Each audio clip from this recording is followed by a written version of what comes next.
lot of blame for the crash. But my problem with this is that this is as if greed were a new phenomenon on the economic scene, rather than an enduring element of the human psyche from time immemorial. There are also those who believe that much of the emphasis within programs such as PRIME, the Principles for Responsible Management Education, and other initiatives to increase the emphasis on corporate social responsibility and sustainable development in business school curriculum, is concerned with improving the moral sensibilities of business school graduates as much as it is concerned with increasing their cognitive capabilities to think more sensibly and rationally about CSR and sustainability. So which approach is right? Might, mind or morality?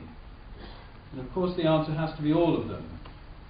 Markets fail and corporations can become too powerful. Regulators can have too much or too little power. Clearly some nations are more powerful than others. Might is not always right, but power and the exercise of power, often referred to as politics, are part of the stuff of management life. Political nous, political skill, is a vital part of the skill set of any manager. But of course it's a question of how you use it and what you use it for, and then this brings us on to the question of morality. Economists aren't always very good on morality. They tend to underplay the extent to which humans are social animals. Economists assume we all maximise our personal utilities. They would be comfortable just about with the results of an experiment carried out in restrooms in the US some years ago. I don't know how many of you read about this, you can find it on Google. In surveys, if you ask people, 90% of people say that they do wash their hands after using the restroom. In practice, this is an odd experiment to have done, experimenters hung around restrooms to observe what actually happened. And on observation, the figure for men drops to 70 to 80%. But however, when the experimenters weren't there, and no one was watching what they were doing, but a more covert means of observation are employed, the number of men washing their hands after using the restroom dropped to about 30 to 40%. I presume an economist would hypothesize that we get some utility from the approval of other people and a disutility from their disapproval. But I'm not sure this has got much to do with morality. Morality involves values and doing things because it's the right thing to do, and not doing things that it would be wrong to do. People are social animals, and socialisation plays an important role in morality, but socialisation often seems to get washed out of students when they study economics and, dare I say, business and management. Did we teach you, explicitly or implicitly, to maximise your individual preferences, or did we endorse the view that values and a sense of right and wrong are important? Etzioni, whom I mentioned earlier, goes further and argues that issues of right and wrong are not socially constructed but are hardwired.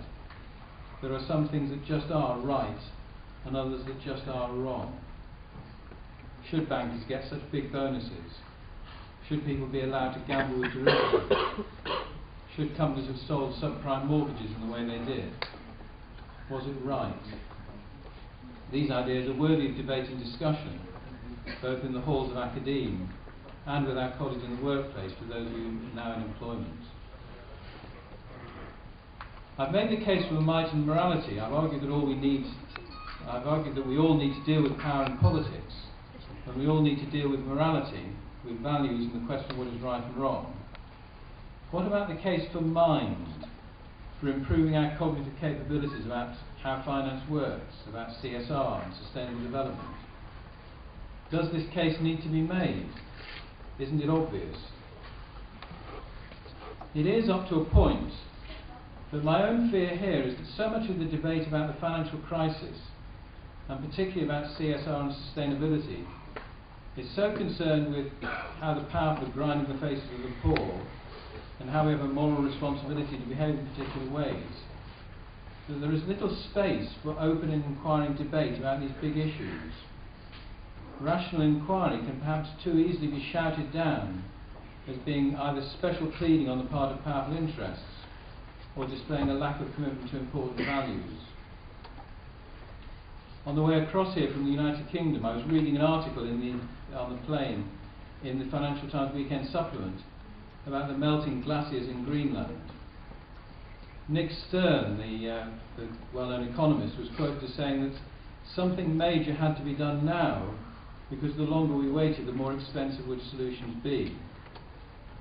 He may be right, and it was a very frightening article, and it made me personally uncomfortable as I sat in an Airbus above the clouds making a significant contribution to carbon emissions. But I have a colleague in the finance group at Bradford who has just submitted a £500,000 grant application to ESRC to test the effect of using different discount rates to Stern's analysis of the cost of climate change. Will he get that grant? I hope so, but I fear that his rational approach will be seen as a criticism of those morally committed to a particular course of action and as being on the side of the powerful, and he may be refused it. So what do I conclude? Those of you graduating today have wonderful opportunities open to you. To be entering business and management careers at this stage of the world and of India's development is a tremendous privilege and a golden opportunity. We have done what we can to equip you, and it's now up to you.